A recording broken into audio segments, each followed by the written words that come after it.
यह पावन कथा भगवान सदाशिव की उस अगाध महिमा का सागर है जिसे जितना भी विस्तार दिया जाए वह कम ही प्रतीत होता है। इस महागाथा को और भी अधिक गहराई, भावपूर्ण प्रसंगों और विस्तृत व्याख्या के साथ यहाँ प्रस्तुत किया जा रहा है ताकि आप इसके मर्म को पूर्णतः अनुभव कर सकें। अत्यंत प्राचीन काल की उस दैवीय और अलौकिक बेला का स्मरण कीजिए जब यह धरा अर्षियों के तप से ऊर्जामय थी और वन उपवन देवताओं के विहार स्थल हुआ करते थे। उन्हीं सघन जंगलों के मध्य जहां सूर्य का प्रकाश भी धरती तक पहुंचने के लिए वृक्षों की घनी शाखाओं से संघर्ष करता था, निषाद जाति का एक व्याध रहता था जिसका नाम चित्रभानु था। चित्रभानु का रूप अत्यंत भयानक था। उसका शरीर वन के किसी जंगली वराह के समान सुदृढ़ था और उसका स्वभाव किसी हिंसक व्याघ्र से भी अधिक क्रूर था। उसके धनुष से निकलने वाला प्रत्येक बाण किसी न किसी जीव की मृत्यु का संदेश लेकर आता था। उसके जीवन में दया, क्षमा या परोपकार जैसे शब्दों का कोई स्थान नहीं था। वह न तो कभी किसी देव मंदिर गया था और न ही उसने कभी किसी संत के चरणों में बैठकर धर्म की शिक्षा ली थी। उसका संपूर्ण अस्तित्व केवल रक्त और मांस के इर्द गिर्द घूमता था। वह केवल अपनी और अपने परिवार की उदरपूर्ति को ही जीवन का परम लक्ष्य मानता था। परंतु प्रारब्ध के लेख को कौन मिटा सकता है? समय की धारा ऐसी मुद्दी कि चित्रभानु भयंकर दरिद्रता के दलदल में धंसता चला गया। एक बार अपनी अत्यंत विषम परिस्थितियों के कारण उसे नगर के एक धनी किंतु निष्ठुर साहूकार से स्वर्ण मुद्राएं आरण लेनी पड़ी। वह साहूकार इतना अधर्मी था कि उसने ब्याज की दरें इतनी अधिक रखीं कि चित्रभानु उन्हें चुकाने में पूरी तरह अक्षम हो गया। जब अरण की अंतिम तिथि बीत गई तो साहूकार के अनुचरों ने उसे पकड़ डिडेरी दे लिया और दंड स्वरूप उसे एक शिव मठ के अंधकारमय और सीलन भरे बंदी गृह में डाल दिया। संयोगवश वह दिन फाल्गुन मास की कृष्ण पक्ष की चतुर्दशी का था, जिसे संपूर्ण जगत महाशिवरात्रि के महापर्व के रूप में जानता है। उस मठ में चारों ओर भक्ति का महासागर उमड़ता रहा था। प्रातः काल से ही मंदिर के गर्भगृह में रुद्राभिषेक का पाठ हो रहा था।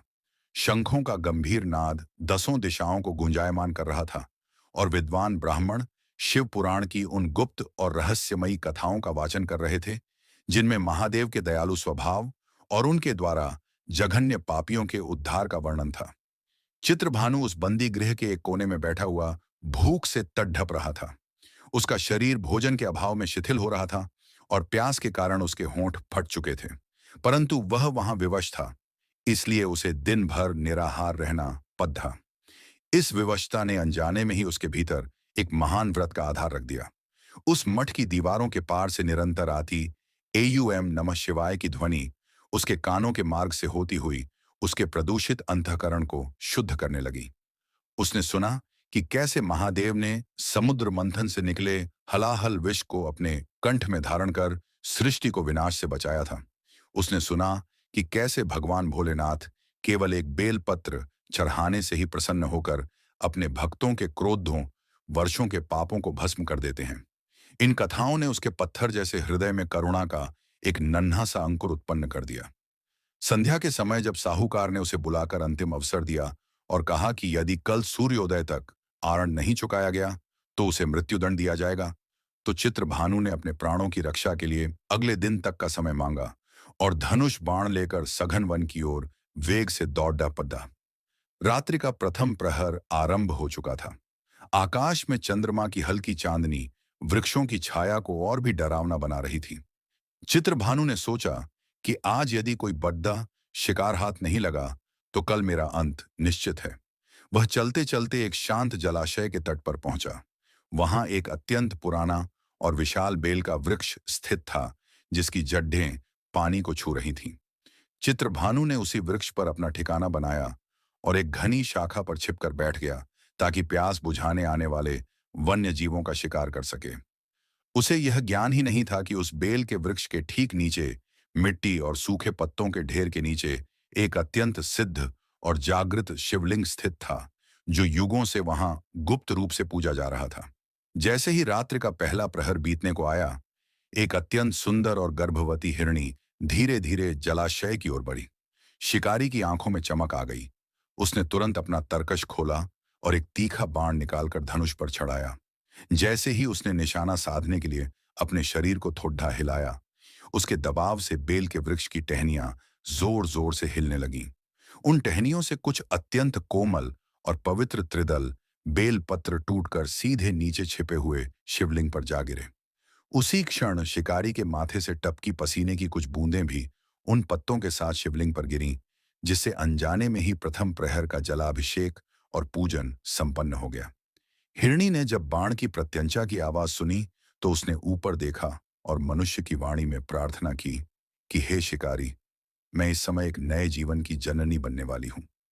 यदि तुम मुझे मारोगे तो मेरे भीतर का निर्दोष जीव भी बिना जन्म लिए मर जाएगा।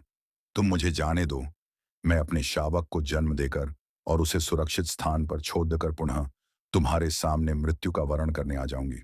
चित्रभानु के मन में शिव कथाओं का अमृत घुल चुका था, इसलिए उसका हृदय द्रवित हो गया और उसने हिरणी को जाने दिया।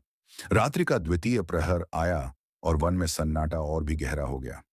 तभी एक दूसरी हिरणी वहां पहुंची, जो अपने बिछद्दे हुए साथी को ढूंढ रही थी और अत्यंत व्याकुल थी। चित्रभानु ने सोचा कि एक शिकार को छोड़ दाचकर उसने गलती की है, इसलिए उसने पुनः धनुष उठाया। इस बार भी वही चमत्कार हुआ। उसके हिलने से फिर से बेलपत्र शिवलिंग पर गिरे और दूसरे प्रहर की पूजा भी पूर्ण हो गई। उस हिरणी ने भी अपनी विरह व्यथा सुनाई और अपने पति को ढूंढने के बाद वापस आने का वचन देकर वहां से विदा ली। तृतीय प्रहर की बेला में एक बलिष्ठ मृग वहां आया। शिकारी ने इस बार बिना किसी देरी के निशाना साधा, परंतु फिर से वृक्ष की टहनियां हिलीं और तीसरे प्रहर का पुण्य भी उसे मिल गया। उस मृग ने भी अपने बच्चों के प्रति प्रेम और पिता के कर्तव्य का वास्ता दिया और सत्य की शपथ लेकर वहां से प्रस्थान किया। अब रात्रि का अंतिम प्रहर शेष था और चित्रभानु पूरी तरह से बदल चुका था।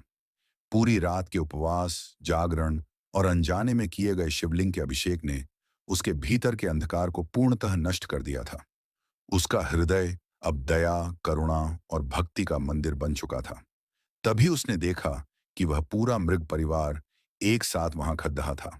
वे सब अपनी प्रतिज्ञा को सत्य करने के लिए वहां आए थे। पशुओं की इस सत्यनिष्ठा को देखकर चित्रभानु की आंखों से अश्रुधारा बह निकली।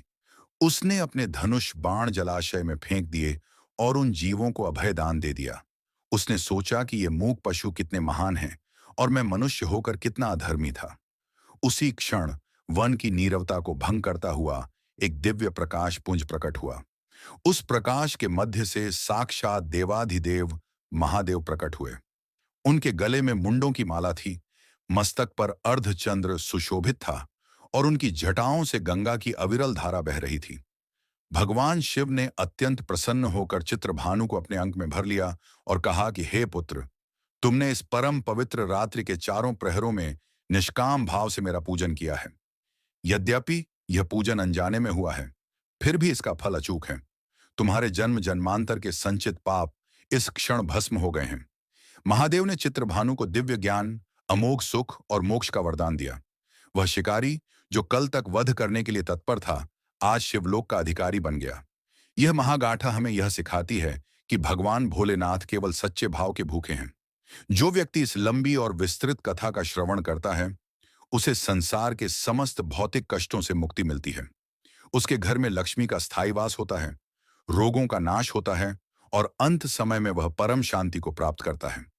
इस व्रत की महिमा का अंत नहीं है, क्योंकि यह स्वयं शिव की करुणा का साक्षात स्वरूप है। AUM नमः शिवाय।